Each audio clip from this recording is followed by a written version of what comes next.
Welcome, everybody watching. This is the 26th episode of the Super Grapple Bros podcast. Podcast about two brothers who are former WWE employees, like to talk the wrestling and the video games. I meant to say wrestling, but it actually came out as wrestling. I did it the right way when I tried to do it the wrong way. Yeah, that's not a bad thing. Is that like a double fail? I think it's a single one. Like I fail at failing? I failed trying to fail? Or not sound right? You failed at an intentional fail. Yeah. Failception. So, in other words, you kind of botched something. Yeah. Anyway, we are back after a 2-month hiatus. Or not 2 month, what am I thinking? 2 week. 2 week hiatus. 2 week hiatus. We last went live 2 weeks ago. Unfortunately, we couldn't record last week. We tried to sync things up during the week, but we couldn't. And then I took a romantic getaway trip to upstate New York with my girlfriend because it was the last weekend, probably until probably like March, like early or late March, where I won't be working. Yes, good to see you, Big Stupid. Glad that we are back. Okay. And Airly, what is up? We will get into what you are mentioning in the chat. We have a lot to discuss, having missed 2 weeks, because not only did we miss like a normal week, we missed to do our review of Hell in a Cell, which we're gonna do first. But TLC is this weekend. Yeah, it's Sunday, so we gotta do And both. then a whole mega crap ton of massive news. Huge news happened in both the wrestling and the video game world. Yeah, a lot of stuff. And some of the news dropped literally just as we were about to go live. Like, we were about Twitch. to go live, and I was like, oh shit, what's this on my phone? Looking at an update, and I checked it out, and it completely changed things that we were about to talk about, but let's get into it. So we will get all into it. We'll get in. We will get into the breaking news. We'll mention it now, and then we're going to discuss it when we do our predictions for TLC, because it's going to affect that. But due to medical concerns, I guess it has to do with whatever sickness was caught by, I guess, Bray Wyatt. It might be, I don't know. Bo I Dallas. Look up and see, but yeah. And JoJo, maybe? Yeah. Bray Wyatt, JoJo, and Bo Dallas all had viral meningitis, which is why they haven't been on TV for the last couple weeks. That seems to have been keeping Bray Wyatt out of this pay-per-view. And it seems like they may have Roman Reigns may have caught it, or he's dealing with some other type of medical issue, because due to medical concerns, Roman Reigns and Bray Wyatt have both been pulled from the Tables, Ladders, and Chairs 2017 match card. They will not be competing, and instead, we will have Kurt Angle returning to the ring in a WWE ring for the first time in over a decade. I think. When did he last compete? 2007? 11 years ago. 11 years ago. So first time in 11 years he will be in a WWE ring competing, replacing Roman Reigns.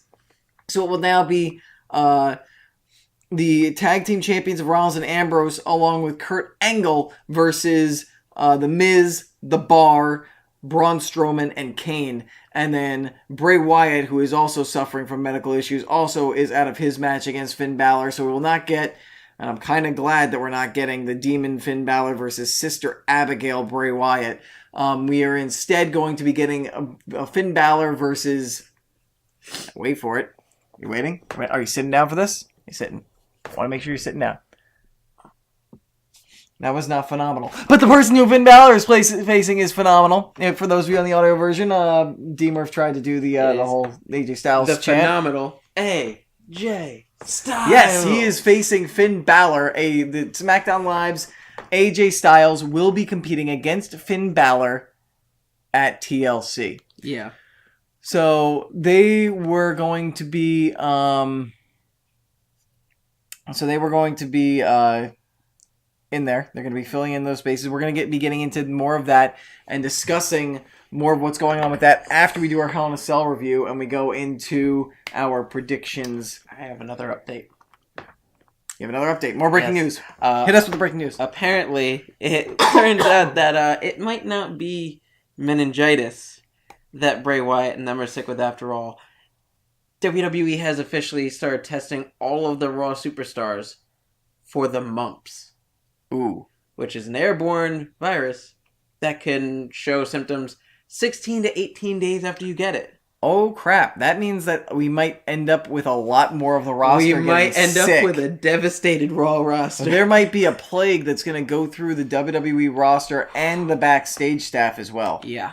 Woof. So it appears that at least them and those three and possibly Roman Reigns have the mumps, which is why they won't be able to participate. Wow. So huge news. It affects TLC roster. Who knows if it affects things going forward, like Survivor Series or other things like that. Yeah. 205 Live, the pay-per-view, says Airly. Well, the 205 Live guys travel with the Raw guys, so... And the SmackDown they're guys. not immune. Oh, God. Raw infects 205 Live, and 205 Live infects SmackDown, and nobody is safe. No one show up on NXT, please. So anyway, we're going to get into Hell in a Cell review. Yeah. Because that happened about 2 weeks ago. We are going to start things off, if I can get my notebook, my handy-dandy predictions notebook open. We're going to start things off with the pre-show match of Gable and Benjamin versus the Hype Bros. A very good match, actually. I didn't get to watch it. It was pretty entertaining. Like the Hype Bros, Ryder, and the other Raleigh, guy no cares Mojo about. Rawley. Well, it's funny. A lot of people don't say they don't like Mojo Rawley, but Mojo Rawley actually had a really good match. He pulled his own weight, and like they really played on the tension of Ryder and Raleigh. And I just don't care for the character. As predicted, Gable and Benjamin they won because we predicted that they would win and go on to become the next challengers for the Usos, which is what happened. Yep. Which brings us to the next match, which was as we thought. Oh my God, we so thought good. it would be match of the night. So good. Hands down, match of the night. God, did those two turn up? And If it wasn't... And I'd just like to say, props to the New Day on their attire. Yeah. Their attire was banging. Attire was banging. One thing I had to... I appreciate that. I liked Near and dear the to my fact heart. that, like, right away, I just went, oh my God, Big E's outfit says Big Wool. Oh my God. I saw the up, down, down logos and I was like, oh, that's awesome. I love that that WWE is like all in on up, down, down now. And, that they're putting it like blatantly on the gear instead of like, because before it got like really popular and everything, like it got like the color scheme got integrated into the New Day. It's kind of like a means to put that into their heads, and like Austin would wear the up, down, down T-shirt on Raw and everything and make mentions, but like they weren't. I feel like they weren't. I don't know this. Like this isn't me speaking from like firsthand experience. This is just me making my own assumptions. I feel like because Up, Down, Down wasn't really a hugely successful big thing in the company yet, they weren't letting them like put it on their gear and everything, but now they're letting it put it on the gear, and not just that, but they're letting them put their nicknames that they came up with for the show on their gear. You had Mr. 24/7 on Kofi's tights, and you had Big Wool on Big E's tights, and that was just awesome. One little side thing that reminds me that I want to bring up, I don't know if you heard this, kind of a bit of news for both video game and wrestling. Xavier Woods was named the commissioner for Kind of Funny Games. Oh, he was. I know. Yeah. I saw that he was up against, I think it was like Max Landis and a couple other people. Yeah, he was officially named the commissioner. I wasn't surprised. The second I saw he was on there, I'm like, he's going to win it. Yeah. He's going to be the commissioner. Yeah, I saw a tweet about it. Him and Greg Miller are buddy, which, by the way, I'm not to like take credit or anything, but like Greg and Austin first met each other at E3, the first E3 we went to as Up, Down, Down, and I was the one who facilitated that interview, and I insisted to Greg, like, not that Greg was saying like, oh, I don't want to interview this guy, but like insisted to Greg that like, no, like, trust me, Austin's a huge super nerd. You guys are gonna get along amazingly, incredibly well. So they went on, and then they just hit it off right away. Greg came over to me the second the interview was over and shook my hand. He's like, "Thank you so much for this interview," and they've been like best buds ever since. So I like to like just take a little bit of pride in the fact that I like I basically played matchmaker between Greg Miller and Austin Creed. Mm-hmm. So anyway, back to the match. Yeah, back to the match. Holy hell, God. They've been going at this for a while, so I'm glad they're taking a break. But for the love of God, don't ever let the Usos and the New Day like stop fighting each other. Like, take a break for a while, but please come back to this again, because good Lord, do these two teams, not only are they great people, but they are great friends backstage. And they get each other. They click like crazy, and they bring the best out of each other. day in, day out, and they killed this. This was historic. I believe this was the first time the tag titles were on the line in Hell in a Cell, correct? This was the first time the titles were on the line. I think it was the second ever tag team Hell in a Cell match. The first one was DX versus the McMahons. But, like, God, they killed it. Like, so many great spots. The use of the kendo sticks by the Usos was brutal. New Day. And then them turning it around and imprisoning, who was it? Was it Jimmy? I think it was Jimmy that they imprisoned. Yeah. So, by the way, before we keep going, hello to Cam and I'm Rex for coming into the chat as we move along and keep talking. Yeah. Cam also says so many new Hell in a Cell spots. It was so good. Yeah, that spot where the Usos did basically a suicide dive doomsday device on Big E into the side of the cell. Yeah. That was crazy. I also loved the big running. It wasn't through a table, but was it with a chair? It was with a chair. I think it was, to Xavier Woods into the cage. The big, like, Rikishi style hip attack into the corner as Kofi's right there. I loved the integration of Kofi because Kofi was a cheerleader and the Usos acknowledged him and used him as a means to taunt and insult them. And then handcuffing Xavier Woods and just going to town. Like, I'm just going to do this. Like I love Austin as a person, and, like, he was great, amazing coworker, but, like, and I love and always respect his wrestling, but I'm gonna bow down to him right now. That's one of the things for taking that abuse with those kendo sticks. That's one of the things that I've loved so much about this rivalry is with this rivalry, they have been letting Xavier Woods show his talent in the ring. Thank God. He is so good, and I'm glad that they're finally showcasing it. Yeah, I've been a fan of him for a long time, and I'm glad that they're finally getting a chance to have him show what he could do in the ring. And especially the part where he was handcuffed and getting hit by the kendo sticks. That was so brutal. And then it just headbutted one of the Usos and just started pounding on the other one. I loved it. Oh my God, it was great. It was great. They did achieve Fight Forever status, as Big Stupid said. And Adam, we already discussed what happened in Rome. We'll get into that a little bit later. Yeah. But yeah, great match. Hands down, match of the night. One of the matches of the year. I'm going to say, if not match of the year, at least tied with, if not edging out a little bit more, the other Hell in a Cell match, because that one was good too. Yeah, the other Hell in a Cell match was really good, which we'll get to later. But the Usos did eventually win, which I had predicted. Yep. You did not predict. You thought the New Day was going to hang on. Yeah. But, like, it could have gone either way. Regardless, like, that match just, like, they were all, both those teams are already, like, guaranteed to be Hall of Famers. Mm-hmm. Like, if they ever needed, like, more evidence as to why they're both Hall of Fame tag teams, like, this match was it. Yeah, Usos are now 5-time tag team champions. Mm-hmm. So, let's move on. Like, round of applause. Yes. To both teams. They did an amazing job, and I can't wait to see more from them further on down the line. They massacred it. They didn't just kill it, they massacred it. Then we're going to move on to AJ Styles versus Baron Corbin, which became AJ Styles versus Baron Corbin versus Ty Dillinger. So that kind of throws our predictions out a little bit. A little bit, but I think I still would have stuck with AJ Styles. I don't know if you would have stuck with Corbin. I don't know. I may have. I mean, you got the prediction right. Yeah, I may have gone with Ty Dillinger just because You're a huge Ty Dillinger fan? Yeah, but I picked Corbin. And I still kind of thought he would win, but it was a matter of, oh man, them throwing Ty in the middle of this at the very end. I would love for Ty to just get that title, but did not happen. I kind of wanted to see Ty get the title, but he was the one who ate. He was the one who ate the pin, if I believe, right? Yeah, it was Styles hit him with the phenomenal forearm, and then Corbin kicked him out of the ring and pinned him. Mm-hmm. And he's already successfully defended his title against AJ.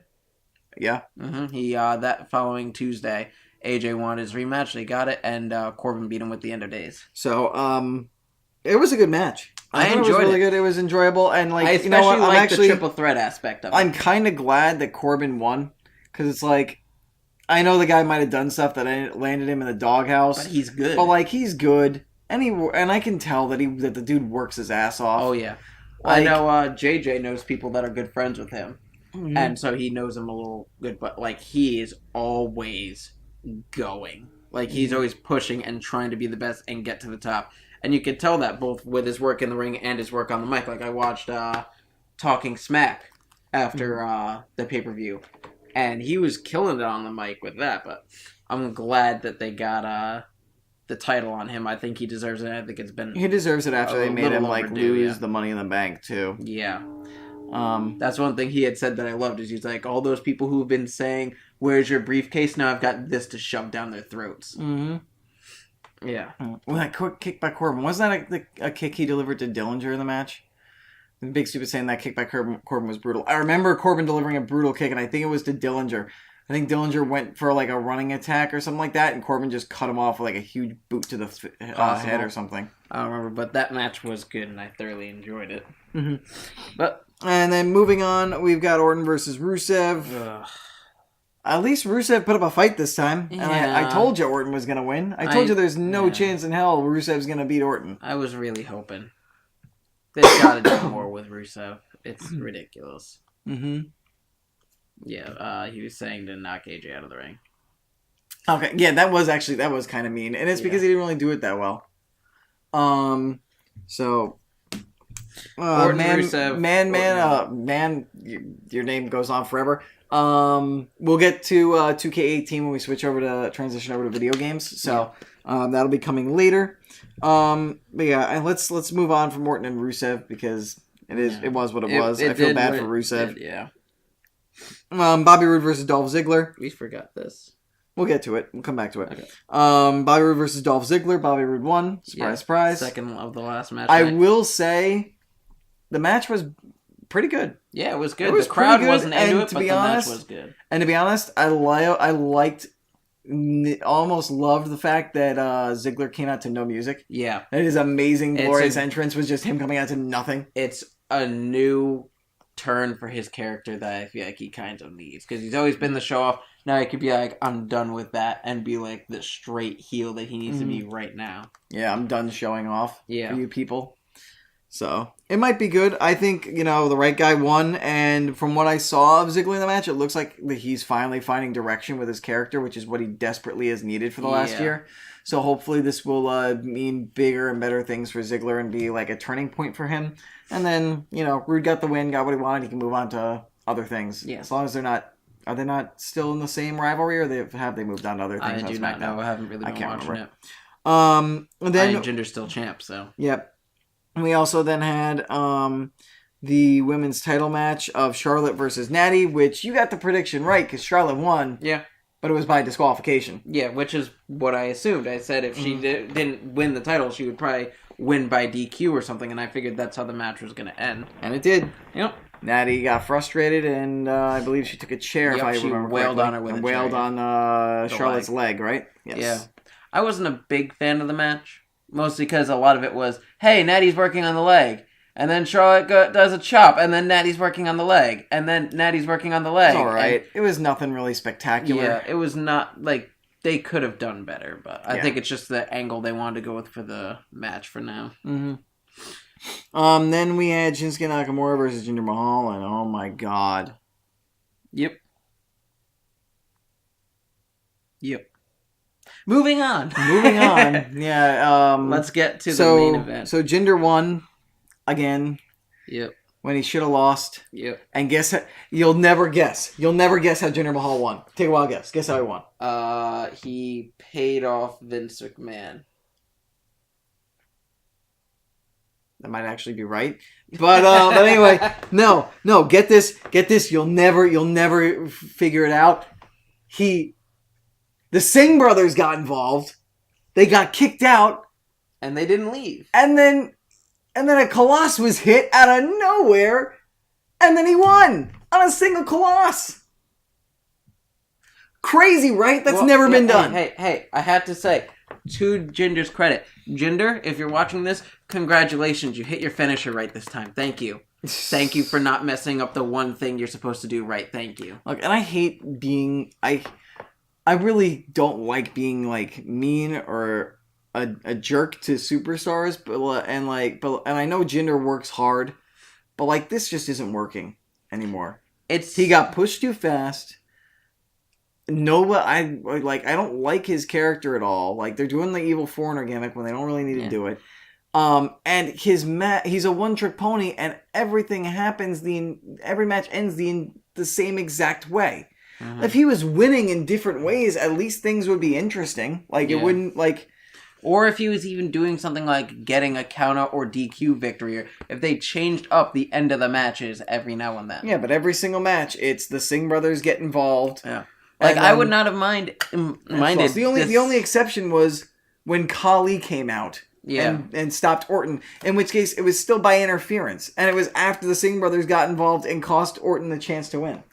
Yeah, I mean, one of the things that bothered me the most about it was the fact of, like, if they had done Jinder Mahal walking away and getting counted out, or getting disqualified or something like that against Shinsuke in the first match, and then they had this rematch because, hey, you didn't actually beat him and he deserves a shot, I would have been fine with it ending this way.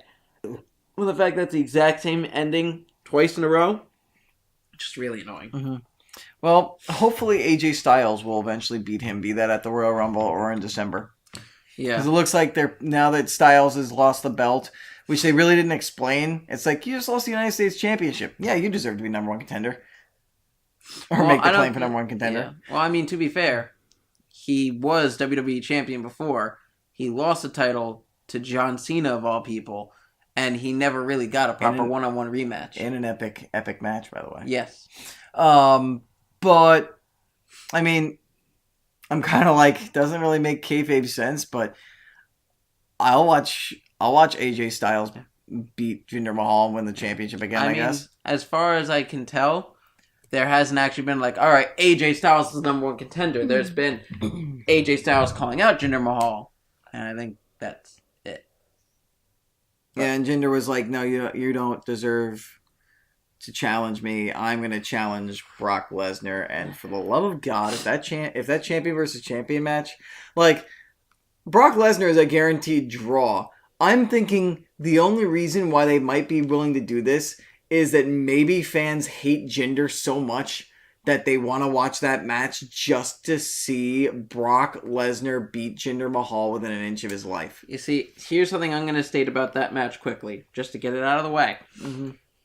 Now, I said that if Jinder Mahal wins the WWE Championship, I'm not watching SmackDown as long as he holds the title. That's still true. Mm-hmm. Now, if they do this match at Survivor Series like they're talking about, of Jinder versus Brock, if Jinder wins that match, he's not by pinfall, by submission, by countout, by DQ, by any reason he somehow gets the victory, I don't care how, I'm going to stop watching Raw 2 until he loses the title. I'll focus on just NXT. Maybe 205 Live, because that's gotten a little more interesting. And I guess it's a good thing we don't do the week-by-week breakdowns anymore. Yeah. Anyway, let's move off that sore subject, and let's move to the main event, which was Shane McMahon versus Kevin Owens. And a who will commit suicide first match. Right? I swear to God, I think I was at work, so I couldn't literally do it, but I figuratively had my hands over my face, over my eyes, being like, for the love of God, you two, you're both good enough. You don't need to be doing this to each other. Don't murder each other. Yeah. I kept being so scared when they kept doing all those moves on top of the cell. They must have reinforced that so goddamn hard to make sure there wasn't a chance in hell it was going to break. Well, as I said to people that I've talked to about it in person, I wouldn't be surprised if they did something like, okay, these certain squares where we know they're going to be fighting, they probably wear all the chain links like one around each other, welded those together, as well as welded it to the steel frame that it was put across. So that way it would have the extra whole, and then probably put a ton of metal zip ties. You don't really need metal zip ties if you had the welding. I'm just saying, if they wanted to be extra safe. And sure. They probably made damn sure that was only going to give, not break. Apparently Cam says the punches that Shane threw were awful in that match. Yeah, it's because he's trying to go for a more realistic look, and it's not really working. But that match was so good. It was sick, and Owens went through the table, and all the stuff they did on top of the cell was amazing. And then I was wrong. I pleaded I mean, not that Shane McMahon, like, gives a crap about a former employee's little tiny podcast, but I pleaded with Shane McMahon, for the love of God, you don't need to jump off the cell. Please don't jump off the cell. And he jumped off the cell. Yeah. And ate SH poop. Yeah. SHI hockey stick. Not really. No, not hockey stick. That's L. Not really. He ate shill? Yeah. Okay. Did you hear the kayfabe news article that they released after that? What? Kayfabe news article. Shane McMahon finally considering that jumping off of 40-foot surfaces may not be good for his health. The article ended with, he then jumped out of the second-story window of the hospital he was staying in onto someone that he thought was Kevin Owens and turned out to be a random stranger. A lawsuit is ensuing. Oh, Shane O'Mac. Yeah. But yeah, one other thing. His theme song is "Here Comes the Money," and if you want to know the money's coming in, you want to know where it's going to his hospital bills. One thing I want to point out about that matchup that kind of bothered me a little bit. Why did Shane McMahon need to use bolt cutters to get out of the cell? Because one, why are they locking the cell? It's falls count anywhere on a cell, which means falls could go anywhere, which means they really shouldn't be locking the cell. And second of all, the referee's boss was telling him to unlock the cell and he wasn't doing it. That's a matter of, hey, I'm going to put my job on the line just because I don't want to put a key in here. Yeah. So it just kind of bothered me. I'm like, really? Really? This is your boss and you're not just going to do what he says. You're going to have him go and do that so you could probably walk out of the cell and be like, oh, by the way, you're fired. It's just something that annoyed me a little bit. Of really, you had to do the bolt cutters. Well, thing? you know, he was going. He thought about not enforcing the rules, but then he realized he already had an offer from New Japan. So it was like, oh, you see, it's okay because I might get fired, but then New Japan will hire me, and then I'll be looking really good because they'll be like, even when his boss threatens his job, this guy will enforce the rules. Yep. He's a true referee. And not like them Hebners or whatever. Mm-hmm. But then... Or those Kyotas. The end of the match. The thing we haven't talked about. Yeah. I did not see that coming. I did not see it coming, but I'm so glad it happened. Man, did I not see that coming. He has apparently been killing it on SmackDown. Oh yeah, I heard that his heel turn has been amazing. I haven't been able to watch it, but I heard it's I watched a little incredible. bit of his promo with Kevin Owens, and the basic idea of it was like, I've been trying for a while, and nothing's been working. Shane brought me over with empty promises. I told him he shouldn't do this. He wasn't listening to me. And, Kevin Owens is my brother. And, I thought I was upset with him because he attacked me. But I've really been upset with him because it turns out he was right. That you don't plead to the fans and everything. That you have to act this way to get what you want. And I'm done doing what I was doing. Kevin Owens is my best friend. And I'm going to start doing the same kind of stuff he is. So that is good. That's amazing. Yeah, I remember watching, and when Shane first crashed and burned, I thought, oh, Kevin Owens rolled out of the way because it looked like he rolled out of the way. And then they did the replay, and I'm like, is that Sammy? Yeah, exactly. Is that Sammy? And it's funny because just earlier on in the night, I was thinking man, what happened to Sami Zayn on SmackDown? Mm-hmm. I love Sami Zayn, and why isn't he being used on SmackDown? There was my answer. Yep. There was my answer. Yeah. Rumor has it that they might be setting up for Sami Zayn and Kevin Owens versus Shane McMahon and AJ Styles for a tag team match at Survivor Series or something, which would be a damn good match. Yeah, it would be. Big Stupid apparently called the ending. I don't know why, but when I heard it was Falls Count Anywhere, I thought, what if Zayn helps Owens win and the timing of him pulling Owens off the table was perfect? Good. Well, that's what happened. And then just one last thing I want to touch on is Cam mentioned when Owens did the senton on the roof, he thought they were both dead. Yeah. Me too. I was like, oh my God, they're going to die. Oh, the entire time they were up on that roof, I was at work. So I had it on in the background. I was doing my doing work on my main screen, and it was on my second screen, so that way I could listen. And then if anything cool happened, keep it in my peripheral. And every time they went to go do something on that roof, I was calm doing my work, but inside I was screaming. Yeah. I was internally screaming. I just was freaking out. I was like, no, please stop. Please stop. I want you guys to live. Please stop. Yeah. Yeah. But yeah, that was Hell in a Cell. Yeah, that was Hell in a Cell. 2017. Overall, I think it was a really good pay-per-view. There were a couple stinkers, but overall it was pretty good. Probably one of the best pay-per-views of the year. Yeah. Or SmackDown pay-per-views of the year. Yeah, at least. Yeah. And then when we analyzed the predictions, we both had Gable and Benjamin. I had the Usos over the New Day. You had Charlotte over Natty. You had Baron Corbin over AJ Styles. I had Orton over Rusev. We both had Bobby Roode over Ziggler. Neither of us had Jinder Mahal. And we both had Kevin Owens and Shinsuke Nakamura. Kevin Owens over Shane. So that should bring us to 5 apiece. Yep. Which is another draw, which by the rules of Champions Advantage. Yeah. And still via Champions Advantage 2 months in a row. I didn't even think it was a tie. I thought I just flat out lost. As soon as New Day lost, and then especially with the change of the triple threat match and everything, I was like, alright, well, I lost, alright. And also with the fact that Natty walked out with the title, I completely forgot that it was, Charlotte actually won the match. Charlotte I was like, won by DQ. Yeah, so I lost pretty badly is what I was thinking, but... No, it was a tie. Yeah. And who knows, because I don't know how I'm going to do with these predictions. The championship is right back under threat. Mm-hmm. My baby that I've had since SummerSlam. With a... has it been since SummerSlam? No, it's been... When did I get this back? Was it Battleground? Yeah, Battleground. Battleground, yeah. I think this is almost, a 3-month reign? This is a 3-month reign now. But now we're going to move on to the next pay-per-view, which up until right before the show, I was going to refer to as the most what the hell are you doing pay-per-view of WWE. But now with these changes... Now you just drop the are you doing and just say the most what the hell pay-per-view.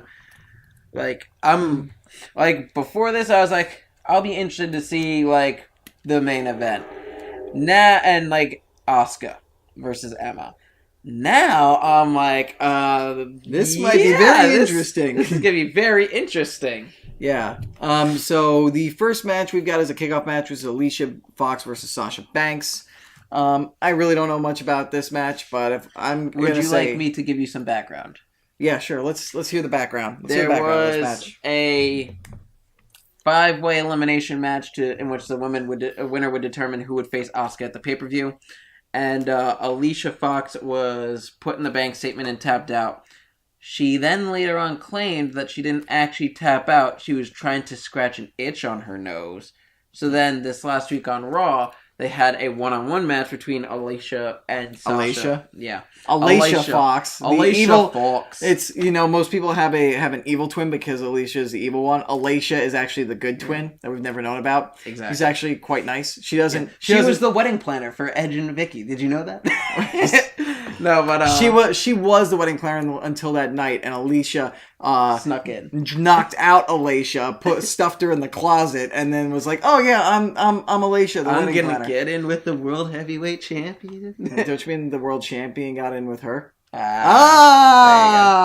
Jokes. Yeah, so they had a match on Raw in which Sasha beat her again with the bank statement, and Alicia was yelling about how she didn't tap out again or whatever, and then she assaulted Sasha in the bank. In the bank. I am tired. Hi, I'd like to make a deposit. Yeah. Boom! There's your deposit, Sasha. Right into the teller's desk. Yeah. Oh man, no more Neville level. That makes me sad. Oh man. Anyway. Let me just stop you real quick for 1 second because we just got a tip from Big Stupid for 300 bits. A cheer. DMurph with those predictions and do it for me. Do it for Neville. # no more Neville level. Until he makes it into the Bullet Club, apparently. Which we'll touch on that stuff when we get to news. To finish with the background, she attacked Sasha in the bank. And a referee tried to stop her, and so she shoved the referee to the ground, and she's been fined an undisclosed amount of money for putting her hands on a referee, and because of that they set up the match for the pre-show of Sasha versus Alicia. Okay. All that said, I heard what you're saying, but Sasha's gonna win. I agree with you. I like Alicia Fox, but I feel like her days of being anything more than an enhancement talent. Before their match on Raw, they actually had like a little promo thing that they do every now and then that pops up on the screen of Alicia that made me be like, haha, oh my god, I feel so bad for you. Why? How many She losses? pointed out, no, she pointed out in that she's been around for, what, like 10, 11 years in WWE? Mm-hmm. And then yelled, I want a t-shirt. She's been around for that long, has held the Divas title, Wow. and has not had a t-shirt? I feel bad for her. I'm surprised that when she had that rivalry going on with Paige, when she was like on fire, that they didn't have like a crazy like a Fox shirt or t-shirt or something. Apparently not. I was just like, oh man, poor Alicia. Yeah. You poor girl. Yeah. You poor woman. You're going to get beat anyway, but... Then we got Jason Jordan with Matt Hardy, because Jeff Hardy's hurt, versus the Good Brothers, Gallows and Anderson. Rumored match, because I don't know if they had enough to fill up the card. So this is a rumored match that they might do, so we figured we'd predict it just in case. I feel like if they want to keep Jason Jordan relevant, they're not going to... I feel like they can't hand him 2 losses in a row. 2 pay-per-views in a row, so I'm going to go with Jordan and Hardy if this match happens. Though I will not be surprised if Gallows and Anderson win, because Gallows and Anderson need a win too. I'll go with Gallows and Anderson because they've been getting more screen time and more mic time lately.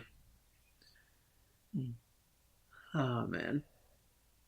Oh, apparently they did release a t-shirt for her right before that. That's hilarious. Anyway, you were saying. I'll pick Gallows and Anderson. They're going to beat up the nerds. But yeah, they've been getting more screen time. Everybody's nerds. Everybody's a nerd. Nerds are good candy. No, not everybody's a nerd. Some people are good brothers. But I'm guessing you didn't see. Yeah. No, I know what you're saying, but you know what? Good for Gallows and Anderson, but they can't compare to us because we're both nerds and good brothers. That was lame. So we're gonna move on. But yeah, they did something with Elias on Raw where they did. Hello, my name is Elias.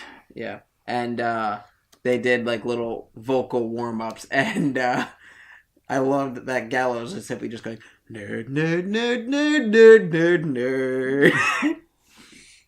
God, I love those guys. They are literally the jocks from Revenge of the Nerds. Yeah, that's pretty much what they are. Like, I would love if somebody make this a GIF of that GIF of the jock from Revenge of the Nerds, where he's like, nerds. Just put Gallows or Anderson's head or face over that head. Internet. There you go. Make that internet. I challenge you to do that. It writes itself. It's right there. It's perfectly done. They do it themselves. Well, let's move on with predictions. What's next? Then we've got Brian Kendrick and Gentleman Jack the Ripper Gallagher, apparently. Yeah. Versus Cedric Alexander and Rich Swann. I feel like the Jack Gallagher turn is probably the most important storyline here. Yes, Swann's a former... That happened like a month ago. Well, it's still, from what I hear, it's still like turning heads. Well, I know they've been, like, the main thing started with the beginning of this feud between Alexander and Kendrick, but yeah. Anyway, I feel like, I don't know, I think I'm going to go with Kendrick and Gallagher, because I feel like that new heel turn, and like Alexander and Swann haven't really been doing anything from what I know of, so like, Gallagher seems like the only one out of those 4 men that has any traction coming into the match that can be built upon with a win. Okay. So that's why I'm going with Kendrick and Gallagher. I'm going to go with Cedric Alexander and Rich Swann, mostly because it seems like the main part of this story has been these guys having to work together to get one over on Cedric Alexander. And whenever he's had even like odds, like attacking Kendrick before a match with Gallagher, that he's been able to get the win when it's a more even scenario. So I think they're going to end up pulling out the win. All right. Then we got Kalisto versus Enzo for the Cruiserweight Championship. Lucha,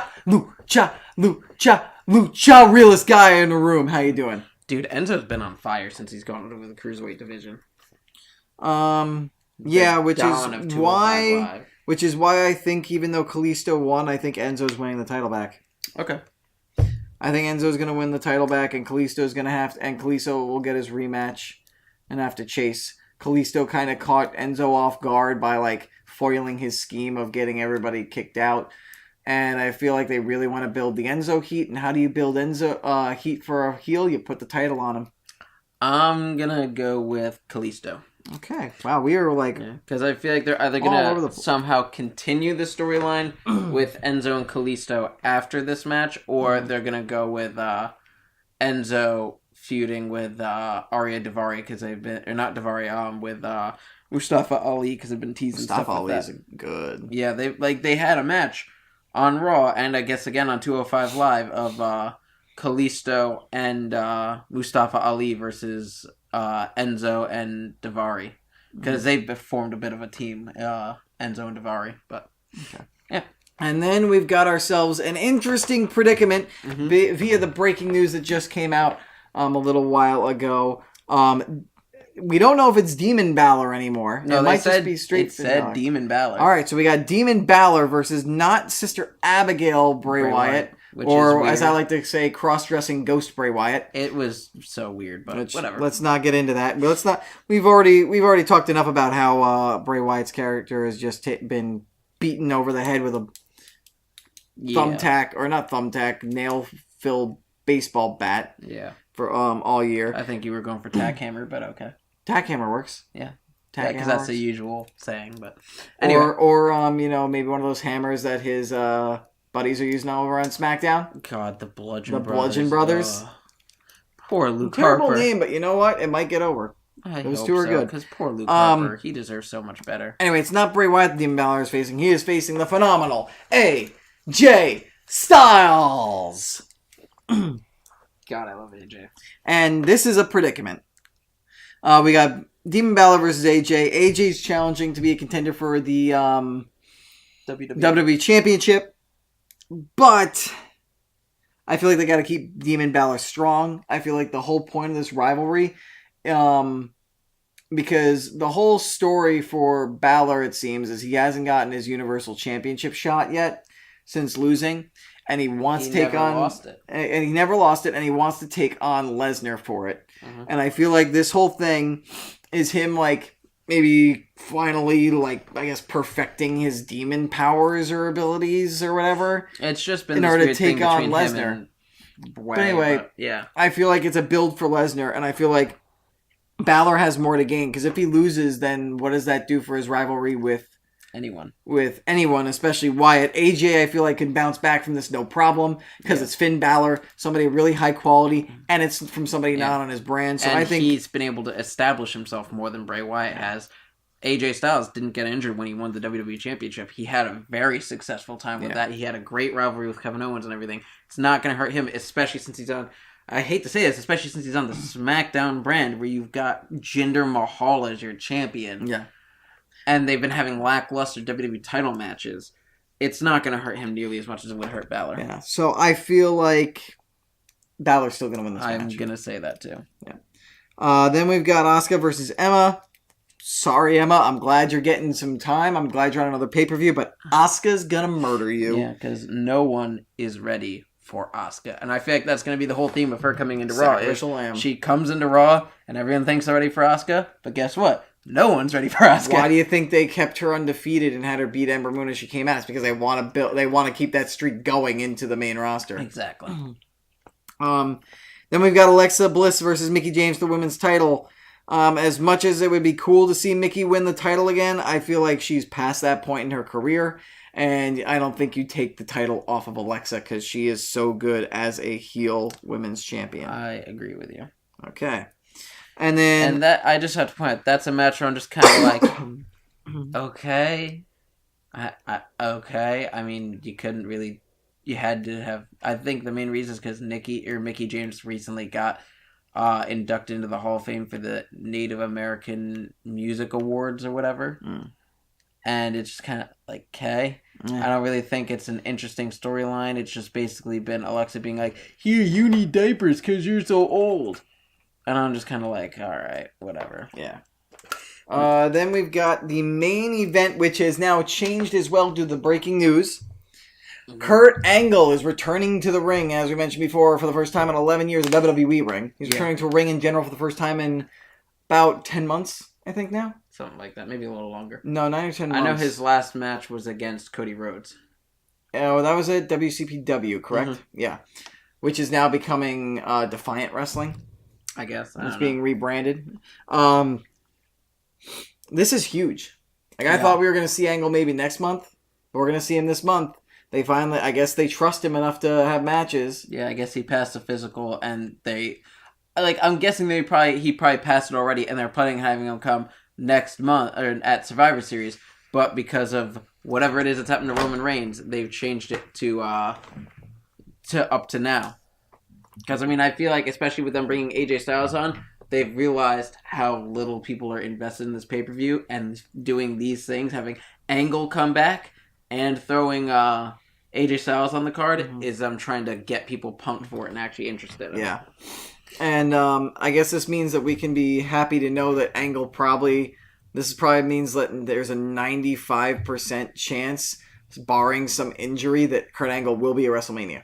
Yeah, probably. Will be wrestling at WrestleMania, which is awesome.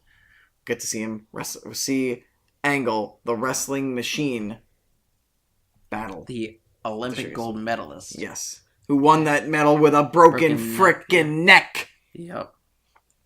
He also did a lot of things with a broken neck in his career. Like a lot of drugs and alcohol. I was going to say host a lot of tea parties for people in the back. Tomato. You don't know what was in that tea. And was it laced with them marijuanas? Or them pain pills? It was LST. LSD? That's the best kind of tea. Exactly.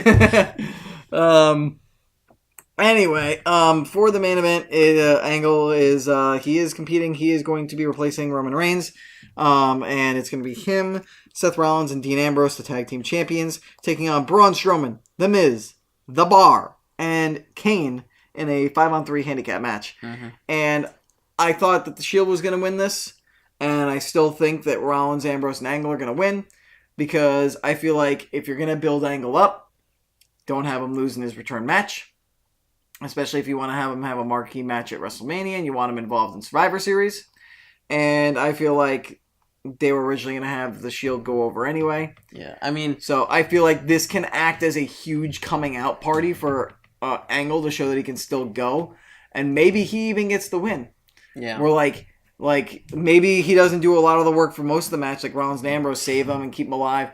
But then maybe he finds that fire, that old fight within him, and he drops the straps and goes ape, all over the entire team, and then hits Kane with an Olympic slam, and Kane eats the pin, maybe he pins Miz.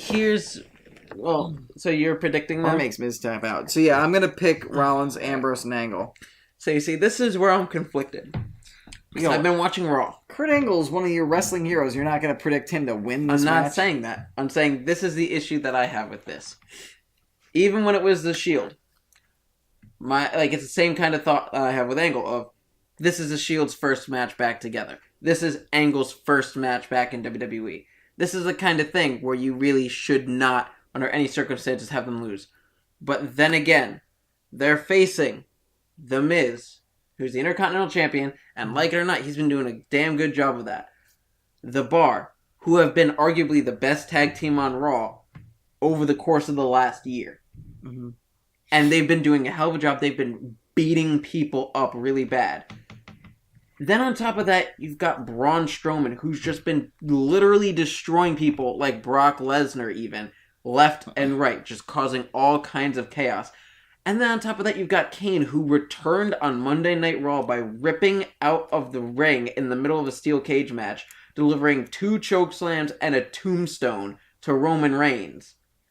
And it's just the kind of thing of if you were to do it in a WWE thing, they'd be so overpowered compared to the other 3. I feel like they should win. But you got 2/3 of the Shield. Yeah. And the most intense badass, maybe outside of Stone Cold Steve Austin, that wrestling has ever known. Yeah.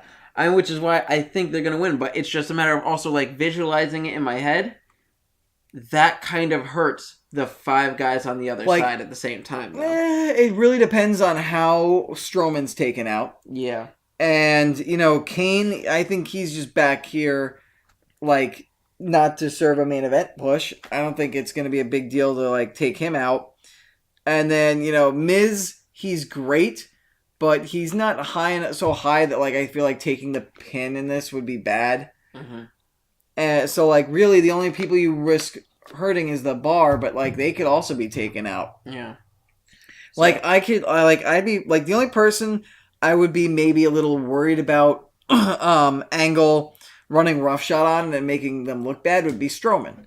But if you say have Rollins and Ambrose, maybe with Angle, all three of them during a late part in the match, combine their efforts to just wail into Strowman and like put him through a table and like or a both ladder tables, and then like cover him with crap or something like that. Then I can see Angle finding that old fire and being able to go off on the other 3 or 4 guys. All right. Well, I'm gonna predict that Rollins, Ambrose, and Angle win. So that's my prediction. And this is how I'm going to predict the match ends. I'm going to predict probably The Miz is going to be on the ground. Angle's going to get the better of him. And Angle's going to get the fire. And he's going to lock in the ankle lock on Miz. And people like The Bar and Kane are going to try and get in the ring to break it up. But Rollins and Ambrose are going to play defense to keep people out of the ring and keep Angle there with the hold on Miz until Miz finally gives up. That could be it. So you're going to predict them as well? Yeah. Alrighty. Like, it kind of hurts me to do so because I'm like, logically, the other team should win. I can see the other team winning, but I feel like the right call is you're probably going to have the Shield win anyway to build up not so much Rollins and Reigns, but Roman. I think what's bothering me Ambrose, the most about this is the kind of match where can't they all win? Yeah. Yeah. And then Cam says, is it me or did WWE miss a trick by not having Kane rip the cage door off when he returned? He tore out of the middle of the ring. I think the middle of the ring is better, and like the cage door, I think it would feel like they're deliberately trying to call back to his debut, and you really don't want to what's the it's something cause any luster. I mean, both things are things that he's done multiple times, so... Yeah, you really don't want to mess with or do anything that might taint that debut, because it's one of the best debuts in the history of wrestling. And that is it for our predictions. Just to go over everything one last time, we both have Sasha Banks defeating Alicia Fox. I have Jason Jordan and Matt Hardy. Meanwhile, you have Gallows and Anderson. If that match would happen. If it happens. I have Brian Kendrick and Gentleman Jack the Ripper Gallagher defeating Cedric Alexander. Jason Alexander. Yes, the actor Jason Alexander coming out to have a rare match with Rich Swann. He's going to try and do the split, but it's going to go oh so wrong or oh so right if anybody wants to see split pants. Anyway, so I have Cedric Alexander and Rich Swann over in that matchup. You have Kalisto defending the Cruiserweight title over Enzo. I have Enzo taking the title back. We both have Demon Balor defeating AJ Styles. We both have Asuka decimating Emma. We both have Alexa Bliss retaining over Mickie James. And we both have Rollins, Ambrose, and Angle overcoming Strowman, The Miz, The Bar, and Kane. So, pretty much the early card, we could differ on everything. And then on the late card, we agree on everything. That. Yeah. So, pretty much, you guys will probably know who's going to be holding this championship next week by the time this pay-per-view is half over. By 9 o'clock, you'll know. Because apparently the last match is going to be going on for a very long time. Rumor has it that's going to be going on for at least an hour. Ooh, that would be cool. Yeah. All right. My shoulders are heavy because we did a lot of talking. So I'm going to go ahead and put my baby. Well, at least they're not tired. Rest. Huh? At least they're not tired. At least they're just heavy. I swear, if I win, I'm coming here. I am coming here with Lysol wipes the next time I win that thing. You're going to need more than Lysol wipes. Oh, God. Have you ever taken a blacklight to that thing? All right, so I'm going to come with a bucket of bleach next week. There you go. There you go. Half of it on that and the other half on this. That might do the trick. That might. So, other things that have happened. The unfortunate circumstance of Neville. And what seems to be a potential exodus, showing a pattern of maybe a potential exodus of people outside WWE. Yeah. So, do you know the story of what happened with Neville?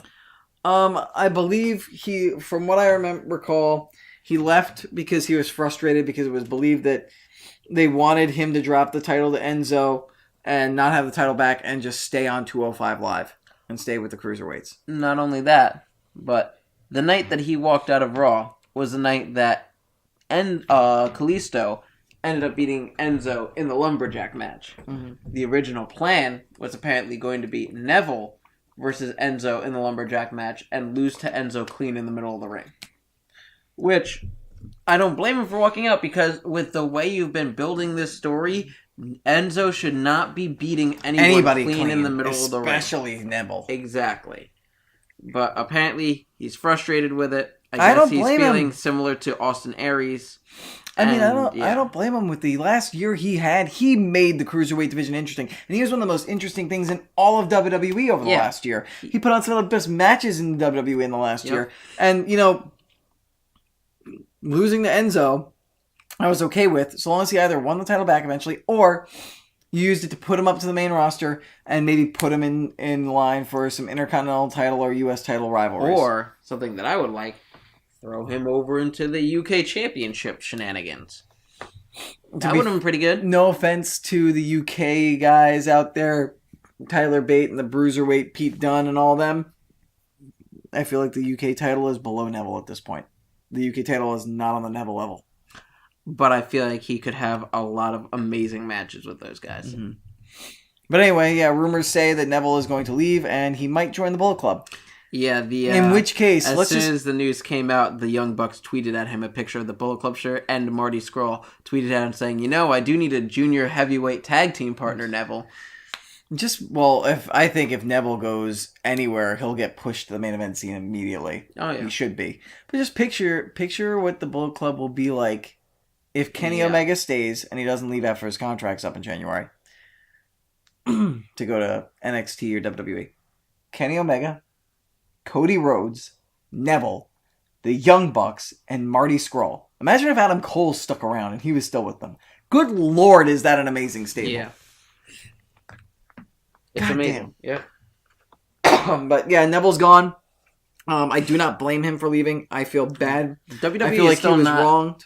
WWE is still not saying that he's gone. They may just make him ride out the rest of his contract. Apparently. Just so that way he doesn't go jump anywhere else. I guess, but it's a good way to keep him from things, and maybe try to bring his name and his star power down before his contract runs out. Yeah, which would suck. But at the same time, that would make it a really huge thing for people on the independent scene if Neville just, without any word or anything, just showed up at a show. Like, imagine there's a match at New Japan, and then all of a sudden Neville just... I'm saying when his contract runs out, even if they keep him on the down low, he just walks out in the middle of a match or at the end of a match, people are still going to go crazy for him. Yeah. But best of luck to Neville. He deserves better. He does. And fun fact, he is the first NXT champion to leave the company. Yeah. Because the NXT champion history, Seth Rollins, still with the company, main eventer. Big E. Not a main eventer, but a former Intercontinental champion, longest reigning tag team champion, gonna be in the Hall of Fame with the New Day. Mm-hmm. And I would not be surprised if he will eventually go for a main title push. I feel like that's gonna happen one day, at some point one day. Then you've got Bo Dallas, who is the least successful of the NXT champions, but he's still employed. He's still doing the Miztourage stuff, and he's getting back up there because of the Miztourage. Yep. Then you had Neville, who is now left. Cruiserweight champion, probably going to go down as one of the greatest cruiserweight champions in history. No doubt. Deserved much better than what he got. Mm-hmm. Then after that, you got Sami Zayn, still with the company, now on a massive heel push, and I'm sure he's going to win a mid-level title and hopefully a world title at some point. Thanks to his buddy and next champion in line, Kevin Owens. Kevin Owens, who was a former Universal and United States champion, multi-time United States champion and Intercontinental champion, and beat John Cena on his first day in the main roster. Yep. Then he lost to Finn Balor, first ever Universal champion in history. Yep. Finn Balor then lost it to Shinsuke Nakamura, who's competing. No. Oh, wait, no, he lost it to Samoa Joe. Thank you. Samoa Joe, who had a match with Brock Lesnar and nearly beat Brock Lesnar. And apparently is good from injury and will be back anytime soon. Yeah, and is in the main event has been in the main event. Mm-hmm. He lost it to Nakamura, who is currently in or was recently, I don't know if he still is, but was recently in a rivalry for the WWE title against Jinder Mahal. And rumors are abound that we will in fact see AJ Styles versus Jinder Mahal for the WWE title at WrestleMania, or AJ Styles versus Shinsuke Nakamura for the WWE title at WrestleMania. Yeah, that's what the rumor is, and I hope that's true. And then you've got the next NXT champion after that, Bobby Roode, who's now on the main roster. And looks like they're planning big things for him. Mm-hmm.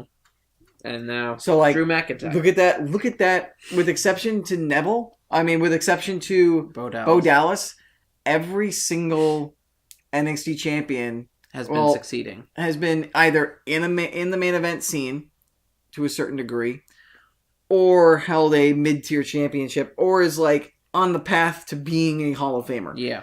Maybe you can argue that Sami Zayn, not yet, but I feel like he's on the way, and he's got that support. Mm-hmm. So when you think about it, like, Neville kind of really got the shaft here. And I feel bad because I feel like his talent is on the same level as all those other NXT champions. No, I think it's above that because he's on the Neville level and no one's on the Neville level. Good way to throw that in there. But another person who apparently walked out, has not left, has actually been granted a personal leave of absence, is Nia Jax. Mm-hmm. In which the rumor has it is that it's because she feels like she's not being used properly and that she's not getting paid enough. And rumor has it that she'll be back sometime soon and probably be getting paid more money. Hopefully. Probably because... No, that's what a lot of people are saying because of her connection with The Rock and everything. Uh-huh. Everyone's saying, yeah, she's probably going to be back soon for more money. Like, it's almost guaranteed, apparently. Yeah, well... Nia's got a bright future in wrestling. I don't know how well she would do on the independent scene. But as far as being underutilized, I feel like she's been utilized quite well. She just happens to be in a stacked women's division right now. Well, I think maybe she is owed a women's championship reign at this point when Alexa's got it, and Alexa's had it for the majority of 2017. Like, even if it's a short reign, but I feel like she's been getting you. She main evented it. She was not main evented, but she was in the women's title match at WrestleMania already.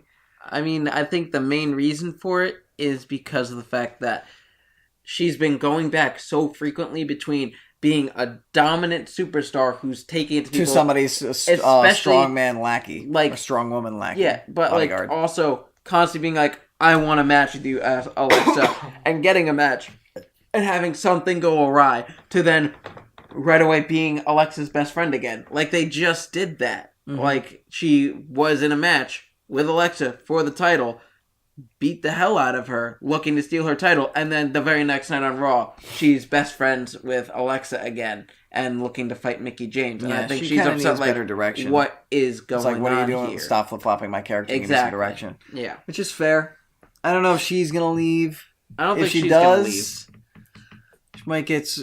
I don't know what would happen with her on the independents. I definitely think she's staying in WWE. Because like I said, all reports say that WWE is kind of like, all right, yeah, well, all right, okay, yeah. And that they'll be like, all right, we'll negotiate with you, and then you could come back to TV and all that. And that seems like what's going to happen. Yeah, and then rumors are abound once again that Daniel Bryan might be leaving when his contract's up next year. Yep. That is based on a tweet, which I am trying to find. He actually commented on the Kurt Angle thing with interesting thinking emoji. Yeah. Which was this one from 2 days ago. WWE Creative Humor made a tweet saying, I'm still an in-ring performer at WWE, Daniel Bryan. You're not anymore until September. Sami Zayn from SmackDown in his heel promo. And Daniel Bryan just said some things are best left unsaid with cool shades. So we don't know if Daniel Bryan is trolling the audience, but that basically is him saying, well, yeah, I'm probably, I'm not going to say it, but you're saying it for me. Yeah. Which is another rumor that once his contract's up, if WWE does not want him to wrestle, he's going to go to like New Japan or ROH and wrestle again. Yeah, and the unfortunate thing is WWE probably won't let him wrestle because of the fact that they've got a lawsuit going on with them about undiagnosed concussions and everything. And that's why they haven't had him wrestle. And if they do let him wrestle again, it's basically giving into this lawsuit. Not really, because from what I understand, multiple doctors have cleared him to compete. Multiple doctors, but their doctor didn't. Yeah, I mean That's the issue it's a tough situation. Like, I just wish the WWE doctors would. Like, I don't understand what the WWE doctors are seeing that other doctors aren't. I don't know either, But we might see Daniel Bryan no longer be a part of WWE and be wrestling it, which that would be awesome. I'd love to. I want to see Daniel Bryan wrestle so long as he's healthy. Yeah. But I kind of wish it was in WWE. Yeah. Some people were. I can't remember who I was hearing say it. Might have been on one of the What Culture videos, but they were like, what if Daniel Bryan's contract runs out and he leaves, and then CM Punk decides he wants to wrestle again, and he's not going to do it with WWE, and say those two go and join the Bullet Club? My God. Right? Yeah. Can you say New Japan just became the WCW of the mid-90s? New Japan and ROH, yeah. Yeah. Man. Those two, if you throw those two names onto ROH and or New Japan, immediate contenders to WWE. Because of the deal they have, you get them on one, you're going to get them on the other. Mm-hmm. But, yeah. I mean, it'd be crazy. Yeah, but that also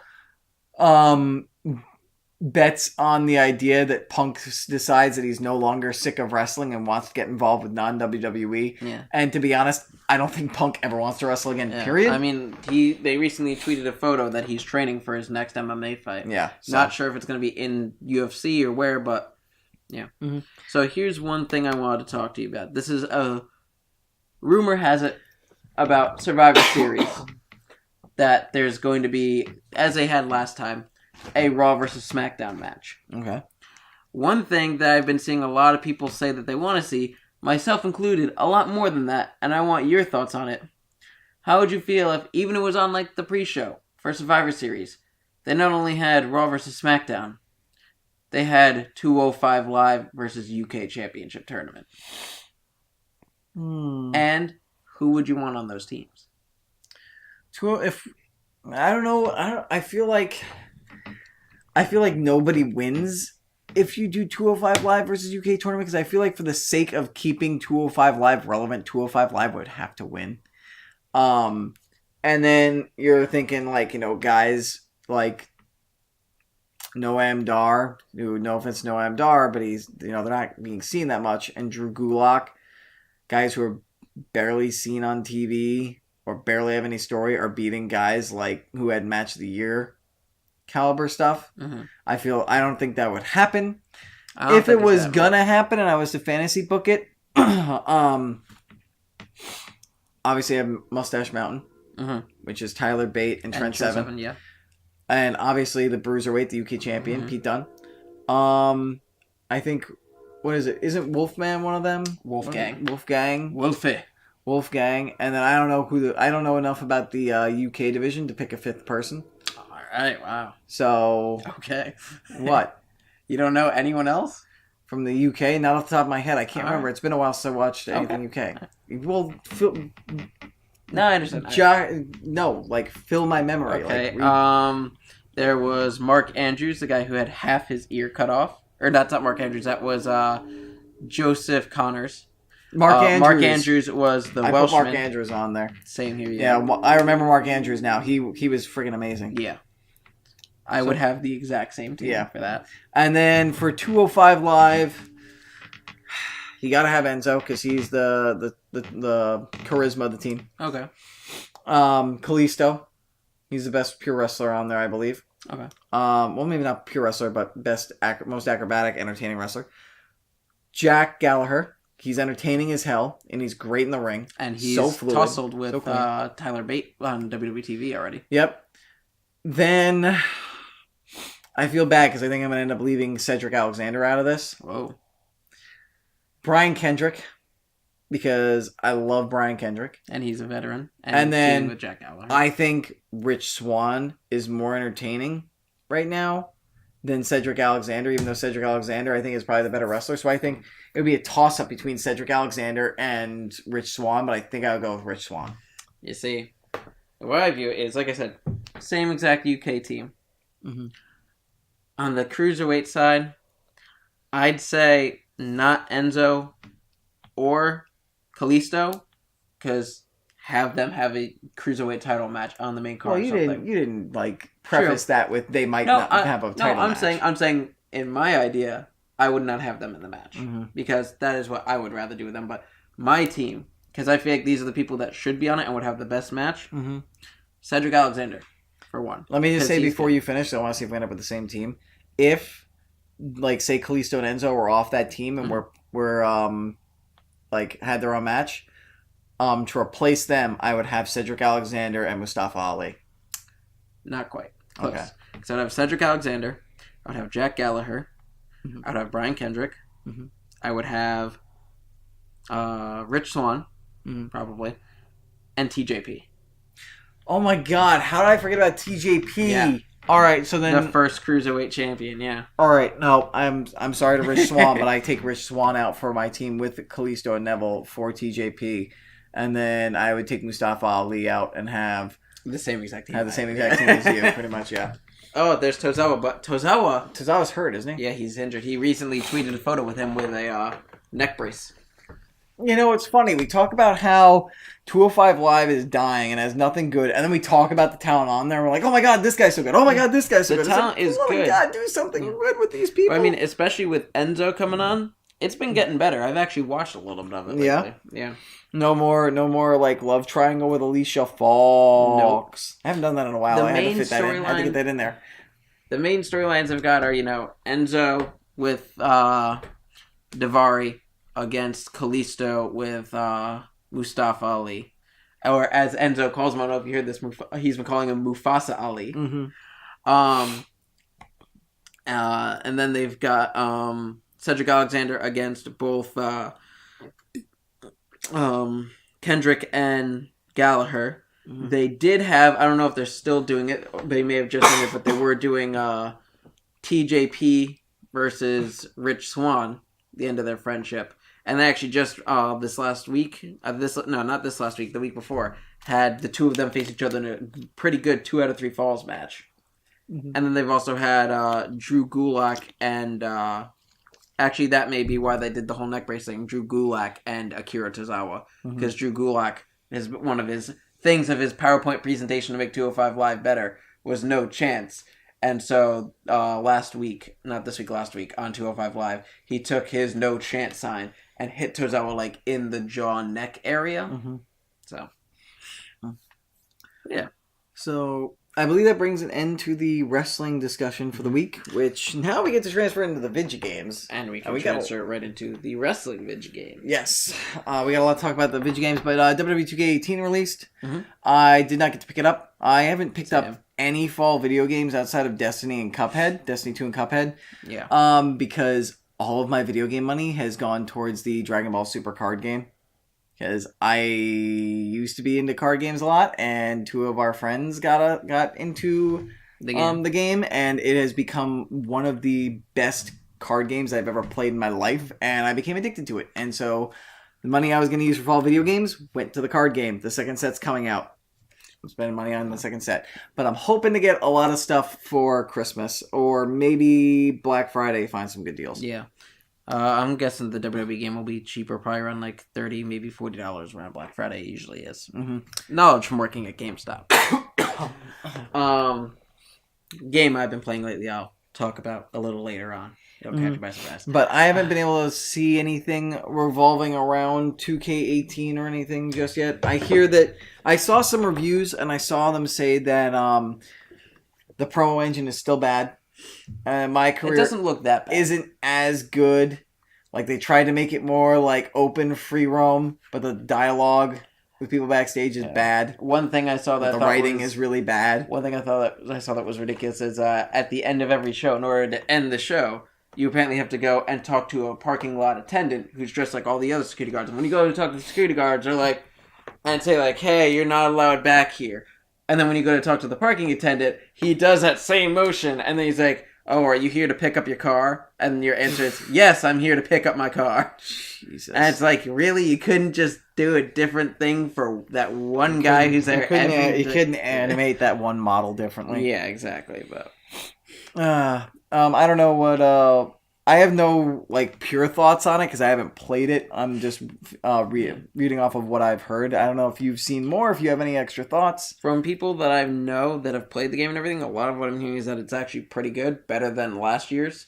Okay, well, and, to be fair, yeah. 2K17's my career was not that great. Yeah, it was not great. But yeah, I've seen that basically like the first rivalry you get into when you get on the NXT roster is literally with Bobby Roode for the NXT title.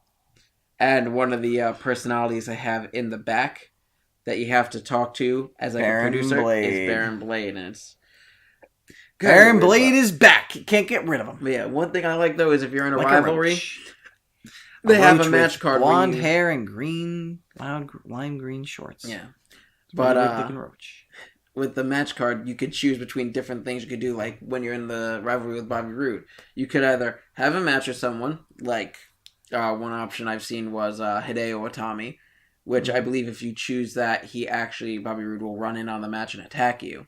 You could run in on Bobby Roode during his entrance to a match, or you could cut a promo to kind of self-promote yourself. And as it goes on, he starts coming after you, and you start having promos together and all that, and it leads to your first like big match to be against him at the very next takeover for the title. Okay. Well, everything I've seen looks interesting. But one thing I also want to bring up to you is, have you heard about the glitches? I have not, but I'm sure there are glitches because it's a WWE 2K game. One of my favorite ones that I've seen is someone was doing a match of The New Day versus the Usos. And I believe it was Xavier Woods and Kofi Kingston versus the Usos. And they were controlling Kofi and went to run into the ropes and bounce off. And you see him just keep running like stuck on the ropes. And then goes through the ropes. And doesn't drop down at all. Just keeps running in a straight line over the ground and over the crowd. And just keeps running. And it just keeps panning out like outside of the arena. And it gets just like a black screen. And he just keeps running. Another one that I saw that I absolutely loved was someone was doing a stream of my career. You see, that's it. You see, you think it's a glitch, but that's actually what happens when you put in up, down in the game. Got him! Yeah. Got him! With the jokes! Yeah, I think you're going to like this one. I saw one where a guy was playing my career, and he goes in the locker room, and Akira Tozawa was just kind of hanging out in the background, and the guy goes up to Sami Zayn, and he just like punches Sami in the face, and Tozawa just like starts ping-balling off of all the different walls trying to run out of the locker room before he finally gets towards the door. And they posted that being like, Tozawa, what are you doing? And he responded on Twitter with just like a... It wasn't so much violence, he just really... when you really gotta pee and you just run like crazy everywhere? That's what he was doing. He really had to pee and he just kept running into things. Yeah, exactly. But I've seen a bunch of really good ones. I know a friend of mine showed me another one I can't for the life of me remember, and it really bothers me. But I believe it had something to do with like someone just like freaking the hell out. But yeah, it's been looking pretty interesting, and I'm excited to eventually pick it up. I would say would have been even better if instead of Tozawa, if that glitch happened to a Neville model. When you find out you're not winning the Cruiserweight Championship back. I gotta get the hell out of here! Where's the door?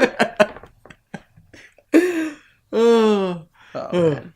Or when you're trying to go to New Japan, but all the contract clauses are still in place. I can't get out on trapped. How do I exit 205 Live? Oh, I'm stuck in a glass case of Cruiserweight. Trying to escape 205 Live, like. Oh, man. Oh, glitches. They're hilarious. Yeah. But that pretty much does it for everything we know so far of 2K18. I'm hoping to get it eventually and play it. I think I'm going to have a good time with that game, but I guess we'll just have to wait and see with that. And, my ears. Why every time? Like, there's a microphone right there. You can point towards the microphone. Then I can join in. It can be a 2-person thing. There can be, like, stereo effect going on. But no, you start right in my eardrum every single time. Because it's my thing. It's mine. But it was our thing. We're brothers. We're supposed to be All right, well, let me just start off by saying That's that what you mean. the new Overwatch news is the Halloween Terror event. And the first thing I'm going to point out is, have you played it at all? I haven't played any video games in the last 2 weeks. So then why are you complaining about not being involved I in the haven't had a chance to play the Overwatch event. I haven't had a chance to play Destiny 2. I still don't have a character that's raid ready yet. In Destiny 2. And I haven't touched Cuphead beyond the first run and gun section. I haven't played any video games in the last 2 or 3 weeks. I hate it. I want to play more video games. I have been playing Overwatch, the Halloween Terror event, and for those of you who have not looked into it, it is so good, especially the skins. As you've seen, I've shown you a couple of the ones I've gotten. The main one that I got that I'm super excited about is the new Zenyatta skin, the Cultist skin, where he's got the little tentacles coming down and his orbs have little green eyes all over it, and he's basically like a Cthulhu follower. Cthulhu Zenyatta. Yeah, and it's so cool, and his sayings actually have changed. Mm-hmm. I can't remember what it is, but I know when he uses his ultimate, he says something different. Where he's talking about the power of Cthulhu or something like that when he uses it, which is really cool. They've also got a brand new Torbjorn skin that I really want to get. That's him as a Viking, and his hammer is the legit from Norse mythology looking Mjolnir. Nice. Yeah, real excited about that. I'm jealous that you got the Junkenstein skin, by the way. Yeah, I happened to get the Junkenstein skin this year in a loot box. I was happy about that. Mm-hmm. They've also got a new Reaper skin where it's him as Dracula. Mm-hmm. And then McCree's Van Helsing. Yep, they have a McCree Van Helsing skin. They have, the old skins in the game that you could purchase. Mm-hmm. But a new one that they have that I didn't notice for a while that I'm really excited about, they have a new Ana skin, in which it's her as a pirate. Nice. Buccaneer is what it's called. And I'm excited to do a Buccaneer Ana with a pirate Torbjorn. And there's a new PvE mode with the Halloween update, correct? Yes, they have the regular Junkenstein's event, which features the 4 same characters that you had to choose from last year, which were Ana, Soldier 76, McCree, and Hanzo. And now they also have an endless mode, in which they've added on a couple extra characters you could play as. They've added in Genji. They've added in, I believe, Widowmaker. They've added in Torbjorn. They've added in Zenyatta. And I feel like they may have added 1 or 2 extra people in, but that's along with the people that are already available in the original Junkenstein's Revenge. Mm-hmm. And that mode, you have to go through 12 rounds, and it's more intense than the original one. And once you reach the 12th round, that's when it's considered a victory, where you'd get the completion for the arcade mode and all that. And then it has bonus waves that you could go through after that. And it's kind of intense because, another skin they added was Dragon Symmetra, because she's been added as one of Junkenstein's helpers. Okay. And so now the main story, the main Junkenstein mode, you first have Dracula Reaper show up. Then you have Junkenstein's monsters show up. Then you have Junkenstein show up. Then you have Symmetra show up as the dragon, in which when she spawns, she puts one of those shield generators for her ultimate. She puts it down all the way in the back corner. So if you don't take it out, all of Junkenstein's minions and characters get extra shield bonuses. And then they have the Witch of Mercy come out, and all of them respawn as well, and you have to take them all out. In the Endless mode, you have to fight, if I remember correctly in the order, a Reaper, and then Junkenstein's monster, and then Junkenstein, and then 2 Reapers, and then 2 Junkenstein monsters, and then Symmetra, and then the Witch with all of her characters. Jesus. Then 3 Reapers. What the hell? Then 2 Junkenstein's monsters. Then another Junkenstein, I think. Then 2 Symmetras. So that has 2 shield generators up for everyone. And then another thing with the Witch, but there's 2 witches instead of 1. It's just absolutely insane. And like I said, you have to get to at least the 12th level with keeping everyone alive. You can't have everyone all dead at the same time. And also without the door being destroyed by the 12th level, or else it's considered a loss. Jesus. It's intense. Are the rewards good? You get a good amount of experience for doing it. And like I said, when you get to the 12th level, it's considered one of the wins for the thing to get you extra free loot boxes in the arcade mode. Mm-hmm. But I've been playing that because, like I said, it gets you a lot of experience for it. And I love playing as Torbjorn. And playing in that, I easily get around 300 kills as Torbjorn doing that. Yeah. And that's in normal mode. And they have like normal, hard, heroic, and legendary or something like that. Oh, different levels of difficulty, but yeah, they have a bunch of characters. They've got those extra modes, and it's really cool looking. And another feature that they've got with it, a lot of people have been doing photo bombs, where when the villains show up, you could get in the frame and show up. So if you actually check out my Twitter, I've got a couple of those up there of photo bombing Junkenstein's monster with Zenyatta doing the peace sign, and with Black Widow or Widowmaker blowing a kiss, in which I was really upset because I had one where she was literally like that, perfect framing and everything, but it didn't save the screenshot in time, which I tried sending to you, but You did. I think you did send it to me. I sent you the second one that I got that was successful, but the first one I went to get, by the time I took the screenshot, it was his arm as it was going back to the regular game. So Halloween event, lots of fun. If you get a chance, play it, and like I said, check out my Twitter and you can see a bunch of the stuff I posted about it. But when you play the Halloween event, in order to get the skins, you know what you gotta open?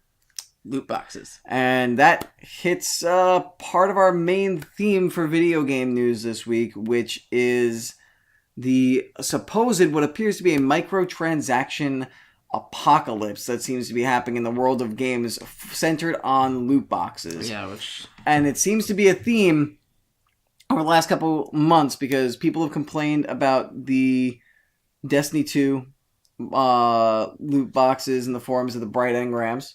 Yeah. People, have been upset over the Shadow of War loot boxes. Yeah. And that system. WWE 2K18, though it hasn't caused an outrage because it doesn't ask for real money, has its own loot boxes. Yeah, it's all about what you work for in the game. And then we got two big new pieces of news that lean towards microtransactions. We'll start with the one that happened first. EA revealed that they are shutting down Visceral Games, the creators of Dead Space, and taking their Star Wars game, which was being headed and penned by Amy Hennig of Uncharted fame. So if you like the Uncharted games, Amy Hennig wrote that.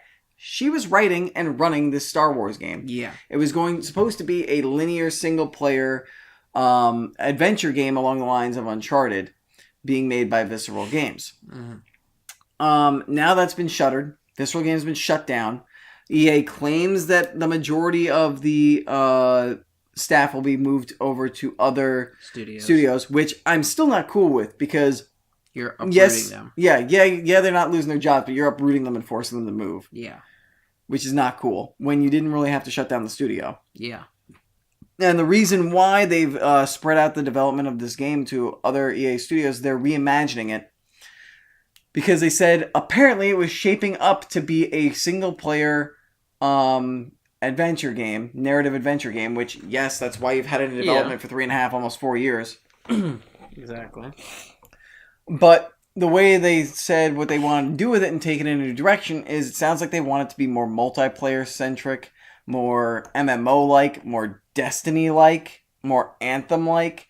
And it seems like it's becoming a theme that with the rise of Overwatch and the rise of Destiny, and even to an extent the rise of PlayerUnknown's Battlegrounds, more of a shift in, it feels like publishers are like, well, these narrative games haven't been coming out that often, and they're not really doing really, really well. And this also has to do with the rise in Grand Theft Auto.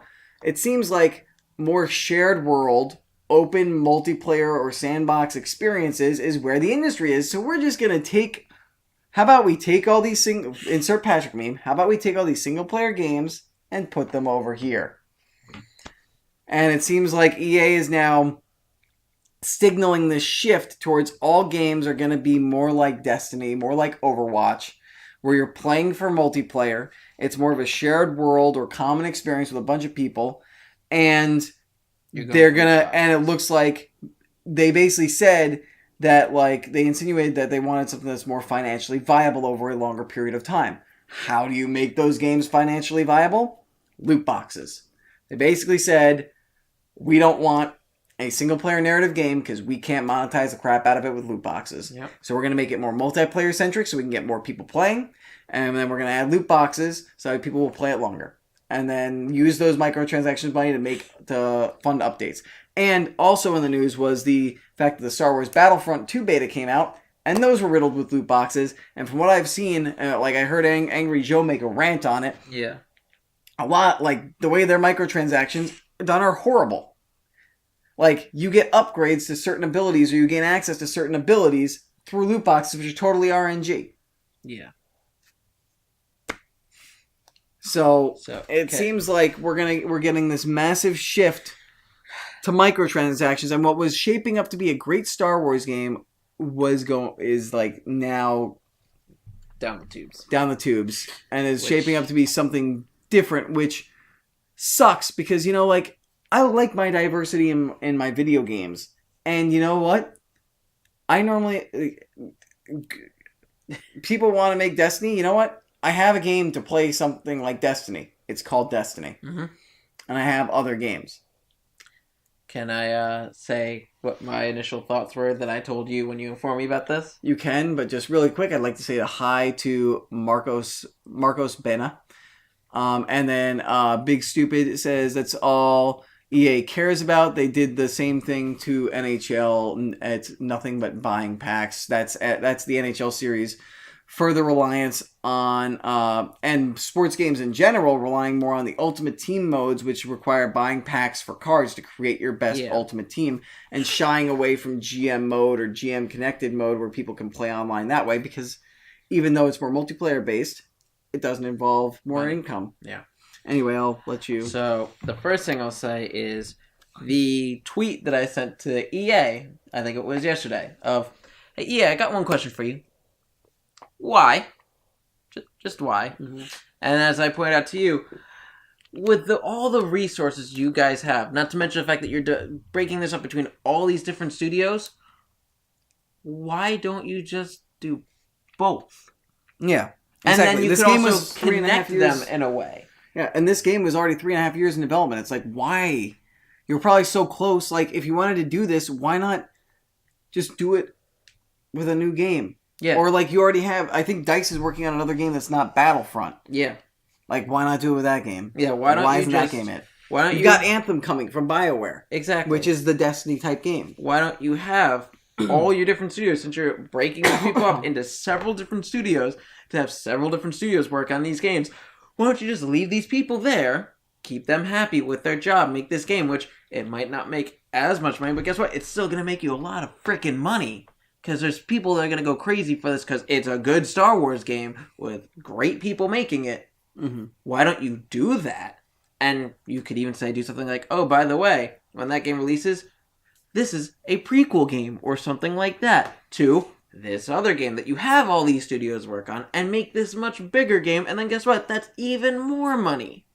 Like, why don't you just do both? You could get people who like that Destiny type experience, and the people that like just a single play experience, like Uncharted and such, and get the best of both those worlds. Why don't you do that? It just boggles my mind. I mean, to be fair, if this game turns out to be something along the lines of like a successor to Jedi Knight series, but more of a multiplayer game, I'll be very happy. But at the same time, I'll be like, well, why couldn't you have made that game, like you said, and still had the narrative game? Because I would have bought and played the hell out of the narrative game too. Yeah, I'd play both of them. So why not do both? And fun fact, like another thing that aggravates me about this is that it's only going to delay this project even longer. EA has an exclusive deal with making video games for Star Wars video games for 10 years. Yeah. They've had that license for about 3-4 years now. And you know how many AAA games they've put out? 2. Battlefront 1 and Battlefront 2 is coming out. Yeah. I thought you were referring to the fact that, the Battlefront 2 isn't even out yet. Apparently they also made Star Wars Galaxy of Heroes, which is a successful mobile game, but that's not a AAA title. Yeah, that's a mobile game. Not to look down on mobile games. Some mobile games are fun, but it's not like a AAA, like, big budget. It's completely different than what you're looking for. Yeah. And then things don't seem to be getting any brighter, because the other story, which broke later, had to deal with the other big publisher, Activision, which was in hot water with the shadow of with the Destiny stuff. Warner Brothers, WBIE handles the Shadow of the Ring stuff. But Activision, it came out that they were researching and have patented a microtransaction system. And what this system does is, let's say we're playing, I'll use a Battlefront example. Like, you know what I said about Angry Joe, where he was playing in games and people had these abilities that he didn't have, that he had to get through a loot box or whatever? Yes. What this system that Activision apparently patented works as is, you will deliberately get paired up via the matchmaking system with people who have these items. They didn't say it might be exactly play to win items, so it might not be like what we mentioned Battlefront per se, but let's say it's Overwatch and it's the first day of the Halloween event. Mm-hmm. Someone gets lucky. And let's say it's the first year, so nobody has like Halloween skins from the year before.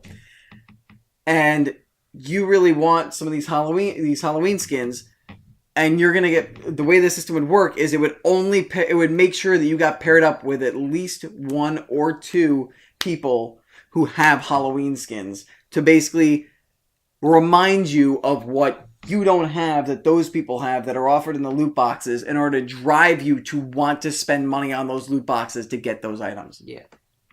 It's basically manipulating the consumer into spending money on the games. Yeah.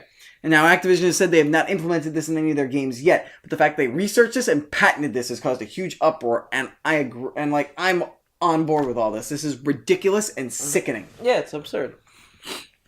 It's showing, like, this week, if anything, in video games, showed the true greed of the big publishers in the game industry. Oh yeah, people aren't looking at trying to make great games as much anymore as they are trying to make money off of games. Yeah, and I feel like we're reaching this crucial point now where it seems like every game is starting to include some sort of microtransaction, and the question is going to be, are people going to push back? Yeah. Or is this just going to take over games, and is this going to become a norm? I'm hoping that it goes the way of the rumor that was going on about the Xbox One before it released.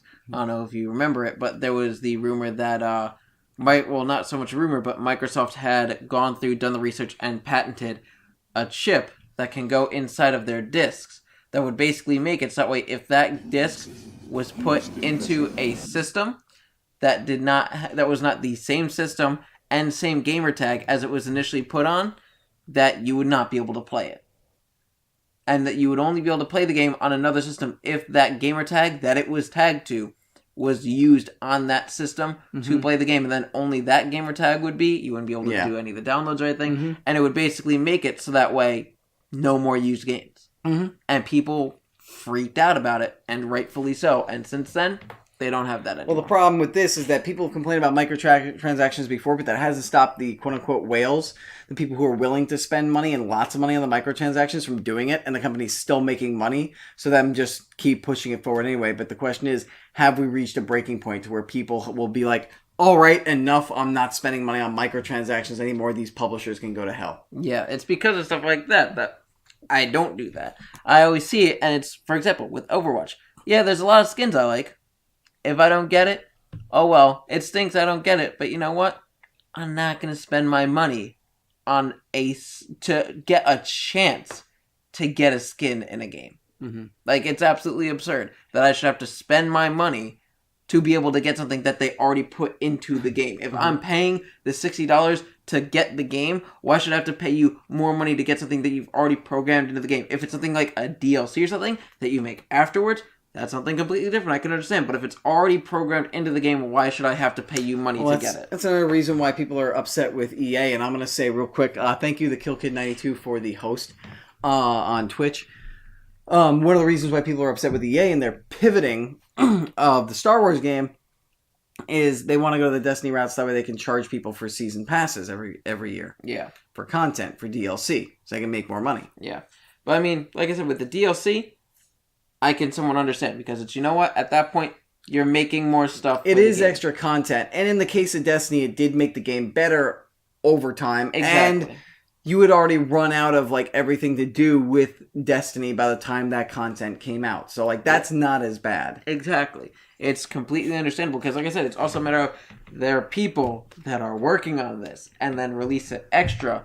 So it's not like they put all the work into the game that you paid $60 for, and then this is extra stuff they've done on top of that. So it makes sense that you pay for that.